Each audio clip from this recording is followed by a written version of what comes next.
नमस्कार दोस्तों, आज की वीडियो में हम लोग एक बार फिर से डेथ क्लेम केसेस के रिगार्डिंग देखने वाले हैं।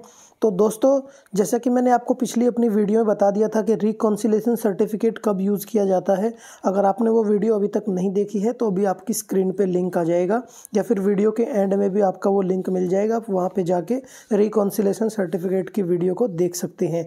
तो चलिए दोस्तों, आज की वीडियो में हम लोग देखेंगे कि अगर कोई पर्सन जो होता है वो डिसअपीयर हो जाता है, यानी कि गुमशुदा हो जाता है, तो ऐसे केस में उसका डेथ सर्टिफिकेट कौन इशू करता है और उसकी डेट ऑफ डेथ क्या होती है, और ऐसे जो केसेस होते हैं उनका क्लेम कब पास करा सकते हैं और क्या प्रोसीजर फॉलो करना होता है। तो चलिए, आज की वीडियो में हम लोग इसको पूरी डिटेल से देखने वाले हैं। तो चलिए वीडियो को शुरू करते हैं। मैं कृष्ण सहरावत एक बार फिर से आप सभी का स्वागत करता हूं आपके अपने YouTube channel post info and fun पे। तो दोस्तों, सबसे पहले तो जब कोई भी अकाउंट हो जिसमें आपका नॉमिनेशन होता है तो उसके लिए कोई भी लिमिट नहीं है किसी भी पोस्ट ऑफिस में।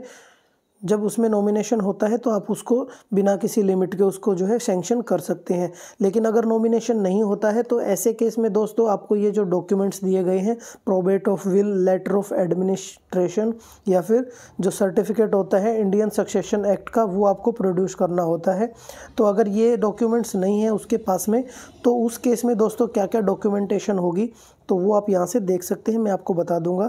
तो दोस्तों, ऐसे केस में जो डॉक्यूमेंटेशन होगी वो आपको सबसे पहले तो ये जो लेटर्स यहाँ पे दिए गए हैं, इंडिविजुअल एफिडेविट्स और declaration sworn before a magistrate, यानी कि किसी भी मजिस्ट्रेट के सामने के जो भी क्लेमेंट होता है या फिर उसके जो नियर रिलेटिव्स होते हैं उनको सभी को एफिडेविट्स देने होते हैं, डिक्लेरेशन देनी होती हैं। उसमें वो सारे फैक्ट्स जो है वो इंडिकेट करेंगे कि कब उसकी जो है जो डिपॉजिटर है वो कब गुमशुदा हो गया था, कब डिसअपीयर हो गया था, तो या फिर उसके बारे में पिछले 7 साल से सुनाई नहीं दिया है, यानी कि उसको देखा नहीं गया है पिछले 7 साल से। तो ऐसे केस में दोस्तों ये सारे डॉक्यूमेंट्स लगाएंगे, मजिस्ट्रेट के सामने जो है वो डिक्लेरेशन देंगे, एफिडेविट देंगे, और उसके बाद में return consent statement from all near relatives in favour of Clement, यानी कि किसी एक क्लेमेंट के फेवर में वो जो है रिटर्न कंसेंट देंगे, जो कि एनओसी भी बोला जाता है, कि हमें जो है फेवर इस क्लेमेंट के फेवर में पास कर दिया जाए, हमें इस पे कोई आपत्ति नहीं है, कोई ऑब्जेक्शन नहीं है। तो ये सभी डॉक्यूमेंट दोस्तों हेड ऑफ सर्कल को भेजे जाएंगे। उसके बाद हेड ऑफ सर्कल जो होगा वो अथॉरिटी देगा इसको जो है क्लेम को सैंक्शन करने की। तो आइए बात कर लेते हैं, जो उसकी डेट ऑफ डिसअपीयरेंस है वो कब लिया जाता है, उसको डेट ऑफ डेथ कब माना जाता है। तो सबसे पहले दोस्तों, जब कोई भी गुमशुदा हो जाता है, डिपॉजिटर जो है वो या फिर कोई भी व्यक्ति है अगर वो गुमशुदा हो जाता है तो उसको अगर पिछले 7 साल से किसी ने नहीं देखा है, यानी कि अगर उसको गुमशुदा हुए 7 साल हो गए हैं, तो सबसे पहले तो उसकी मिसिंग कंप्लेंट आपने फ़ाइल कर देनी है। मिसिंग कंप्लेंट जब फाइल हो जाएगी तो उस डेट से लेके अगर 7 साल तक उसको नहीं देखा गया है, किसी ने भी नहीं देखा है, वो नहीं मिला है, तो उसको गुमशुदा जो है वो करार कर दिया जाता है।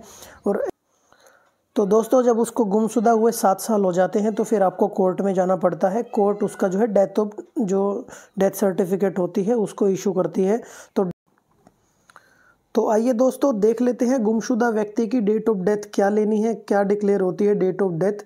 तो जब भी आपको डेट ऑफ डिसअपीयरेंस पता नहीं होता है तो ऐसे केस में दोस्तों, जब वो जो है गुमशुदा व्यक्ति, जब उसकी रिपोर्ट फाइल की गई थी मिसिंग की, उस डेट से लेके जब उसको पूरे 7 साल हो जाएंगे तो 7 साल के बाद की जो नेक्स्ट डेट होगी, यानी कि 7 साल के बाद जो अगला दिन होगा, उस डेट को दोस्तों डेट ऑफ डेथ जो है कंसीडर कर लिया जाता है।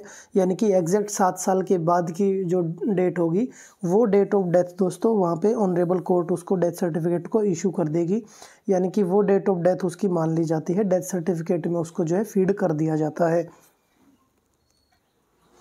तो इस प्रकार से दोस्तों, जब कोई भी गुमशुदा व्यक्ति होता है उसका डेथ सर्टिफिकेट इशू किया जाता है और उसके बाद उसकी जो डेट ऑफ डेथ है उसको जो है कंसीडर कर लिया जाता है कि कौन सी डेट रहेगी। तो इस प्रकार से दोस्तों आप जो है इस क्लेम के सैंक्शन को पास कर सकते हैं।